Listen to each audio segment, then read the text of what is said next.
Hazırda ölkəmizin bir sıra bölgələrində malqara arasında dabaq xəstəliyi yayılıb. Mütəxəssislərin sözlərinə görə dabaq xəstəliyi çox sürətlə yayılan və iqtisadi baxımdan ciddi təhlükə yaradan virusdur. Əhali bəzi kəndlərdə malqaranın tələf olması hallarının müşahidə olunduğunu bildirir. Ən təhlükəli məqam isə bu virusun insanlara da keçmə ehtimalının olmasıdır.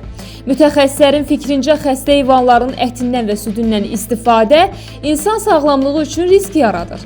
Xəstəliklə bağlı Cənub zonasından redaksiyamıza daxil olan şikayətdə bildirilir ki, dabaq xəstəliyi vaksinasiya olunan heyvanlarda daha çox yayılıb. Mən Cənub zonasından bildirmək istəyirəm ki, dabaq xəstəliyi ilə əlaqədar vəziyyət çox gərgindir. Bizdə fərdi təsərrüfatda heyvanlar vaksinasiya olmasına baxmayaraq, heyvanlar tamamilə ağır bir vəziyyətdə dabaq xəstəliyi keçirdi. Balalı heyvanlar tamamilə ana südündən də məhrum olublar.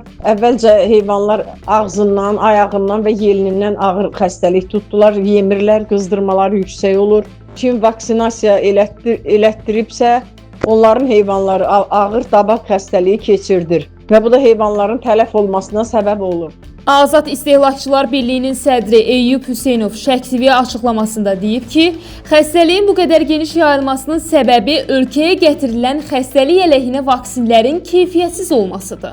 Bu günləri mənə məlumat gəldi ki, kim heyvanların vaksinasiya elətdiribsə, həmin dabağa qarşı vaksinasiya olur.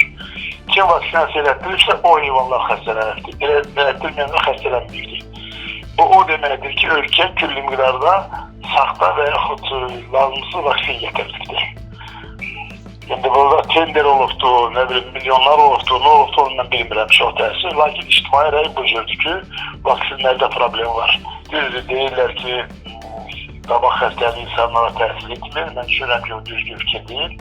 Ümumiyyətlə, yer üzündə olan insan xəstəlikləri 75% heyvanlardan keçikdir.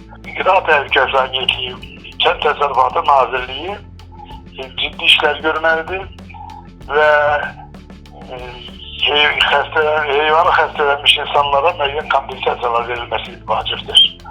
Və bu işə cavabdeh orqanlar nə üçün yatıblar bu vaxta kimi? Təsadüfi deyil ki, sıra günləri Cənab Prezident qanunu imzaladı. Avropa Komissiyasının dabağa qarşı mübarizə nizamnaməsinə qoşulmaq barədə görün nə qədər ciddidir vəziyyət.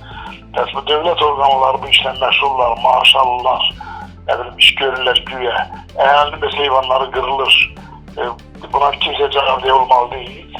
Mövzu ilə bağlı Azərbaycan Respublikasının Qida Təhlükəsizliyi Agentliyinin mətbuat xidmətinə suallar ünvanlasaq da, qurumdan bizə verilən yeganə informasiya günlər öncə çəkilmiş video çarxı oldu.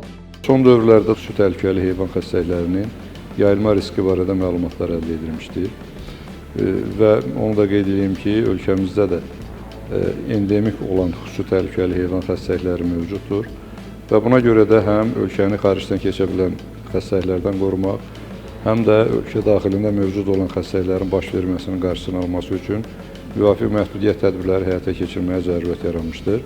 Oktyabr ayının 25-dən etibarən Respublikada bütün heyvan bazarlarının fəaliyyəti müvəqqəti olaraq məhdudlaşdırılacaq və burada məqsəd ondan ibarətdir ki, heyvanların təmasının qarşısı alınsın və ancaq heyvanların satışı birbaşa heyvandarlıq təsərrüfatlarının həyata keçiriləcək ki, buna hər hansı məhdudiyyət yoxdur. Aybəniz Səfərova, Yusif Sultanoğlu, Azad Abbasov, Şərq TV.